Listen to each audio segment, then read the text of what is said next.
अस्सलाम वालेकुम फ्रेंड्स, मैं हूं आफ्ताब हसन और आप देख रहे हैं डिजिटेक प्रो यूट्यूब चैनल। तो आज हमारी इलस्ट्रेटर मास्टर क्लास की 11वीं वीडियो है और आज का जो हमारा टॉपिक है वो है कॉर्नर विजेट्स।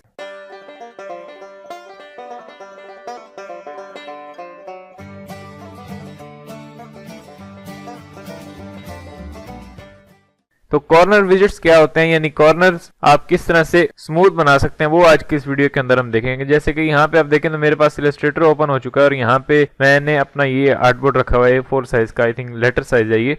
मैं इसको थोड़ा जूम कर लेता हूँ और अगर मैं यहाँ पे आके टूल बार में से ये लेता हूँ रेक्टेंगल टूल, इसका शॉर्टकट की M है, तो मैं यहाँ पे एक रेक्टेंगल बना देता हूँ। मैंने रेक्टेंगल बना दिया। अगर आप देखें तो यहाँ पे आपको कुछ कॉर्नर विजेट्स दिख रहे हैं, इनको कहते हैं कॉर्नर विजेट्स। अगर मैं यहाँ पे ऊपर मेन्यू बार के अंदर से जाके व्यू के अंदर जाऊँ, व्यू के अंदर आने के बाद यहाँ पे नीचे आप अगर देखें तो ये जो ऑप्शन आपको दिख रहा है यहाँ पे हाइड कॉर्नर विजेट्स, इस पे अगर मैं क्लिक करता हूँ तो अभी आप देख सकते हैं मेरी रेक्टेंगल के अंदर मुझे हर कॉर्नर के ऊपर कॉर्नर विजेट्स नहीं दिख रहे। अगर मैं दोबारा से व्यू में जाऊँ और यहाँ पे कर दूं इसको शो कॉर्नर विजेट्स, तो अभी आप देख सकते हैं कॉर्नर विजेट्स आ चुके हैं।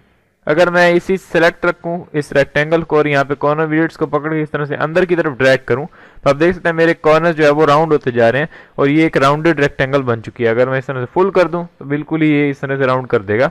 मैं वापस इसको इस तरह से इतना रख देता हूँ या इतना, जितना भी आपको चाहिए आप इतना कॉर्नर्स को राउंड कर सकते हैं यहाँ पे। तो इस तरह से कॉर्नर विजेट्स को आप यहाँ पे यूज कर सकते हैं। ये कॉर्नर विजेट्स का ऑप्शन आपको काफी हेल्पफुल मिलता है। ये न्यू वर्जन्स के अंदर ही होता है, यानी CC 2017 या उससे आगे वाले वर्जन्स के अंदर है। पुराना वर्जन अगर आप CS6 यूज कर रहे हैं तो उसके अंदर ये आपको नहीं मिलेगा, उसमें आपको मैनुअली राउंड करना पड़ेगा। तो वो किसी आने वाली वीडियो के अंदर मैं आपको बताऊंगा किस तरह से आप मैनुअली राउंड कर सकते हैं अगर आपके पास कोई पुराना वर्जन है। लेकिन अगर आपके पास नया है तो ये आपको काफी हेल्पफुल रहता है कि आप सिंपली यहाँ पे कॉर्नर विजेट्स को पकड़ के इस तरह से सिंपली राउंड कर सकते हैं। जैसे कि मैं यहाँ पे एक स्क्वायर बना देता हूँ, मैंने इस तरह से स्क्वायर बनाया और उसके बाद अगर मैं इसका इस तरह से कॉर्नर विजेट्स को राउंड कर दूं तो ये बिल्कुल ही एक सर्कल बन गया। तो ये इस तरह से आप कॉर्नर विजेट्स को यूज कर सकते हैं इजीली। तो उसके बाद मैंने यहाँ पे एक अपनी रेक्टेंगल बना दिया। अगर मैं इस तरह से पूरी को सेलेक्ट नहीं करना चाह रहा, मैं चाह रहा हूँ कि इन 4 कॉर्नर्स में से सिर्फ कोई से 3 या 2 कॉर्नर्स जो है वो मेरे राउंड हो जाएं, तो वो भी मैं कर सकता हूँ। उसके लिए मैं क्या करूँगा, सिंपली यहाँ से ऊपर से ये जो आपको दिख रहा है डायरेक्ट सिलेक्शन टूल, इसका शॉर्टकट की है A, इसको मैं लूंगा और यहाँ पे किसी भी एक कॉर्नर को इस तरह सेलेक्ट करूंगा। तो अभी आप देख सकते हैं ये कॉर्नर विजेट्स जो है वो एक ही कॉर्नर के ऊपर दिख रहा है, बाकी सब के अंदर नहीं दिख रहा है, सिर्फ एक में दिख रहा है। जैसे ऊपर वाले दोनों सेलेक्ट करूंगा तो दोनों में ये कॉर्नर विजेट दिख रहा है, नीचे वाले 2 में नहीं दिख रहा। इस तरह से अगर इन दोनों को मैं इस तरह से राउंड कर दूंगा कुछ इस तरह से आपको ये शेप आपकी दिखेगी। इस तरह से मुख्तलिफ कॉम्प्लेक्स शेप्स आप इससे भी क्रिएट कर सकते हैं। पुराने वर्जन के अंदर हमें इसमें भी बहुत टाइम जाया करना पड़ता है अगर हमें किसी कॉर्नर को राउंड करना हो, तो अभी ये काफी हेल्पफुल है। लेकिन पुराने वर्जन में आपको मैनुअली करना पड़ता है जो कि बहुत ही मुश्किल होता है कि आप मैनुअली जाके कॉर्नर्स को राउंड करें। तो मैं जैसे इसको सेलेक्ट करता हूँ, इस कॉर्नर को, और नीचे वाले को सेलेक्ट करता हूँ और इन दोनों को इस तरह से मैं राउंड कर देता हूँ जितना करना चाहूँ। तो आप देख सकते हैं एक यहाँ पे हमारी बड़ी अमेजिंग सी शेप बन गई है। इसको अगर मैं फुल कर दूँ इस तरह से नीचे तो कुछ इस तरह से आपको ये शेप दिखेगी। इसको मैं थोड़ा कम कर दूंगा, Ctrl Z मैंने किया और इसको पकड़ के वापस से आप इस तरह से सीधा कर सकते हैं। जितना भी आप इस तरह से अंदर की तरफ खींचेंगे उतना ये ज्यादा आपको राउंड दिखेगा। अगर आप वापस इसको कर देंगे इस तरह से तो ये आपके दोबारा से शार्प कॉर्नर्स यहाँ पे बन जाएंगे। उसके बाद जैसे मैं A प्रेस करूँ मेरे पास डायरेक्ट सिलेक्शन टूल आ गया। अगर मैं किसी भी कॉर्नर को राउंड कर रहा हूँ या एक दफा मैं सिलेक्शन टूल ले लेता हूँ, जैसे कि मैं इन कॉर्नर्स को इस तरह से राउंड कर रहा हूँ, मैंने इस तरह चारों को राउंड कर दिया। उसके बाद ये जो 4 आपको नीचे दिख रहे हैं विजेट्स, ये है कॉर्नर विजेट्स, यानी जो हमने कॉर्नर्स को राउंड किया है चारों कॉर्नर्स के ये चारों विजेट्स हैं। तो अगर किसी एक पे मैं यहाँ पे आके ऑल्ट के साथ क्लिक करता हूँ, जैसे कि मैंने ऑल्ट प्रेस किया तो आप देख सकते हैं मेरा कर्सर थोड़ा चेंज हो गया। जैसे ही मैं इस एक विजेट के ऊपर क्लिक करता हूँ तो आप देख सकते हैं मेरे चारों सेलेक्टेड थे कॉर्नर्स और कुछ इस तरह से मुझे शेप यहाँ पे दिख गई। इस तरह से अगर दोबारा से ऑल्ट के साथ किसी भी एक पे क्लिक करूंगा ये शेप बन जाएगी, वापस क्लिक करूंगा दोबारा से मेरी जो नॉर्मल थी वही हो चुकी है। इस तरह से भी आप इसको यूज कर सकते हैं। जैसे कि मैं इसको वापस से इस तरह से लंबा कर देता हूँ, पूरा जो हमारे शार्प कॉर्नर्स हैं वही आ जाएंगे। डायरेक्ट सिलेक्शन टूल से मैं इस एक को राउंड करता हूँ इस तरह से, मैंने इसको इतना राउंड किया और ये इसका विजेट है। इस विजेट के ऊपर अगर मैं ऑल्ट के साथ क्लिक करता हूँ तो आप देख सकते हैं कुछ इस तरह से मेरी शेप बन गई। फिर ऑल्ट के साथ क्लिक किया इस तरह से सीधी बन गई, यानी ये कॉर्नर बिल्कुल उसने फ्लैट कर दिया। दोबारा से ऑल्ट के साथ क्लिक करूंगा तो वापस वो राउंड कर देंगे। इस तरह से ऑल्ट के साथ आप क्लिक करते जाएंगे तो ये आपको इस तरह से 3 स्टेप्स के अंदर लेके घूमता रहेगा। तो आपको जो भी इसमें से चाहिए वो आप ले सकते हैं। आपका जो करंट सेलेक्टेड है कॉर्नर उसको आप डिलीट भी कर सकते हैं। जैसे मैंने डिलीट किया तो सिंपली ये L शेप में आपको इस तरह से दिख रहा है।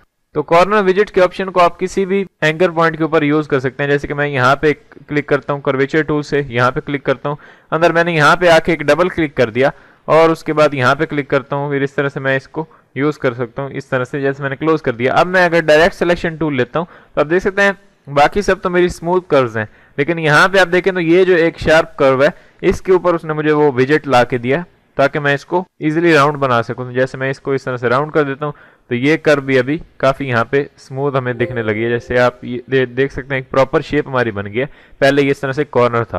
तो इस तरह से आप यूज कर सकते हैं। इसको इतना करना चाहें, इतना जितना भी आप इसको राउंड करना चाहें वो आप इजीली कर सकते हैं। मैं इसको पूरा ही कर देता हूँ। तो इस तरह से आप किसी भी एंकर पॉइंट के ऊपर इस कॉर्नर विजेट के ऑप्शन को यूज कर सकते हैं। आप इसको किसी भी और शेप पर यूज कर सकते हैं। जैसे कि यहाँ पे मैं ले लेता हूँ स्टार, मैंने जैसे स्टार बना दिया यहाँ पे, तो स्टार आप देख सकते हैं यहाँ पे मेरा प्रॉपर जो स्टार होता है वो है। अगर इसको सिलेक्ट करूँ और डायरेक्ट सिलेक्शन टूल लेने के लिए मैं ए प्रेस कर दूं तो अभी आप देख सकते हैं तमाम कॉर्नर्स के ऊपर मुझे ये कॉर्नर विजेट्स दिखना शुरू हो चुके हैं। जैसे मैं यहाँ पे किसी भी एक को भी आप पकड़ सकते हैं, ये नहीं कि हर को आपको मैनुअली करना पड़ेगा। सेलेक्ट पूरे स्टार को करें और उसके बाद किसी एक कॉर्नर विजेट को पकड़ के इस तरह से राउंड कर दें तो आपका ये इस तरह से राउंड हो जाएगा, पूरा ही स्टार आपका राउंड हो गया। अगर मैं इसको पूरा इस तरह से कर दूं तो आप देख सकते हैं यहाँ पे एक स्पिनर टाइप की, जो स्पिनर होता है उस टाइप की यहाँ पे हमें शेप दिख रही है यहाँ पे स्टार को, यानी उसको उसने पूरा राउंड कर दिया। मैं कंट्रोल Z करता हूँ। इस तरह से मैनुअली आप किसी भी एक एंकर पॉइंट को भी कर सकते हैं। जैसे कि यहाँ मैं ऊपर वाले एक को सेलेक्ट करूँ इस तरह से और इसके कॉर्नर विजेट को नीचे की तरफ कर दूं। अब देख सकते हैं बड़ी अजीब सी यहाँ पे एक शेप बन गई है।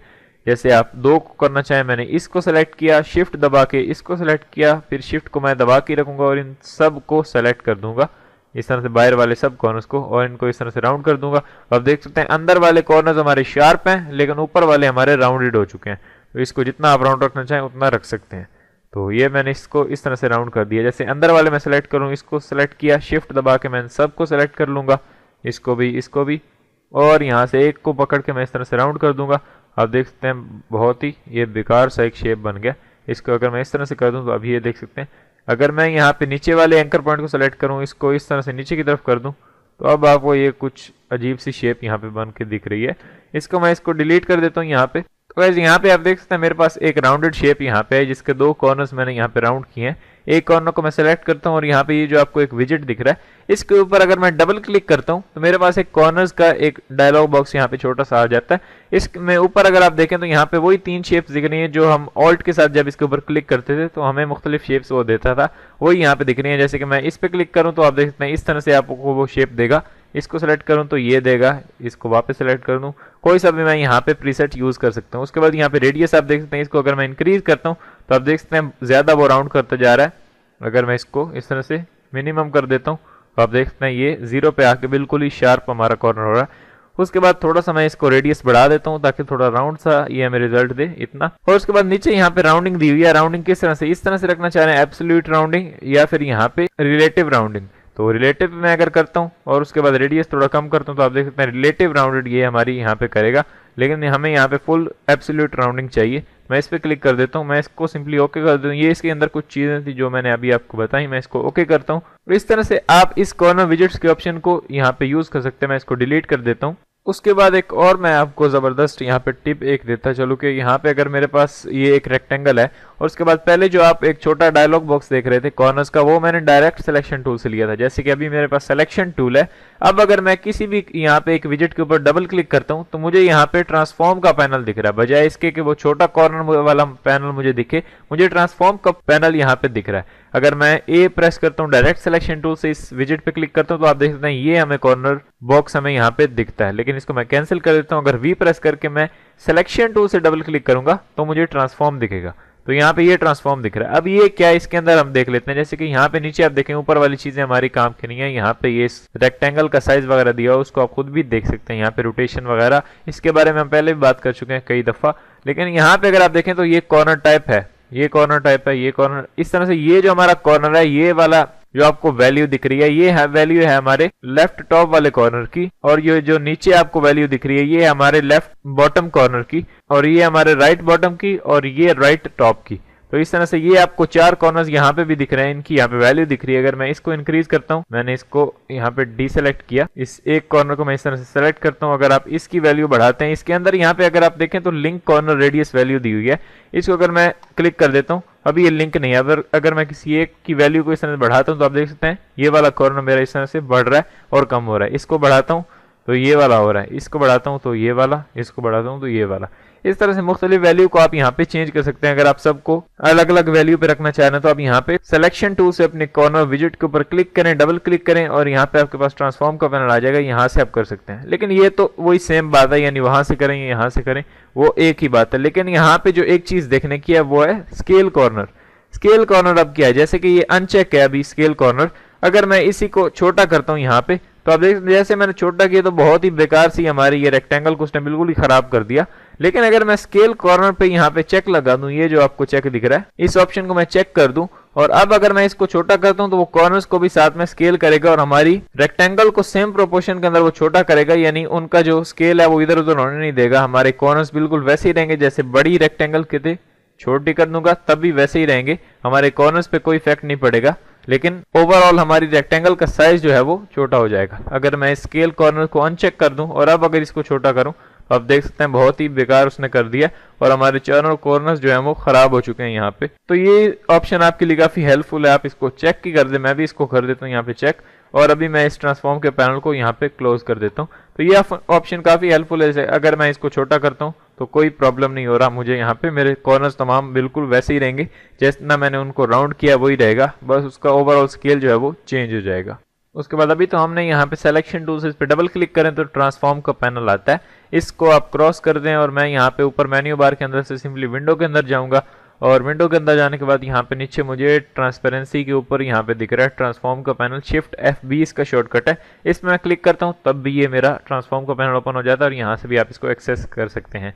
अगर आप यहाँ पे इस चेन के ऊपर क्लिक कर दें, ये जो आपको दिख रही है, अब अगर करेंगे तो सबका एक साथ इस तरह से वो रेडियस चेंज करेगा, लेकिन इसको अनचेक कर देंगे तब ये इस तरह से एक का करेगा इंडिविजुअली। मैं इसको चेक ही कर देता हूँ तो उसके बाद जो मेरा बाय डिफॉल्ट चेक था तो अभी मैं इसको क्लोज कर देता हूँ। इस तरह से आप कॉर्नर विजिट्स के ऑप्शन को यूज कर सकते हैं। अगर आपका इससे रिलेटेड कोई क्वेश्चन है तो आप नीचे कमेंट में लिख सकते हैं और अगर आपको ये वीडियो पसंद आई तो प्लीज लाइक करें और अपने दोस्तों के साथ इस वीडियो को शेयर करें और अगर अभी तक आपने चैनल को सब्सक्राइब नहीं किया तो प्लीज सब्सक्राइब करें ताकि मेरी आने वाली वीडियोस का नोटिफिकेशन आपको मिल जाए। तो मिलते हैं नेक्स्ट वीडियो के अंदर। Thanks for watching.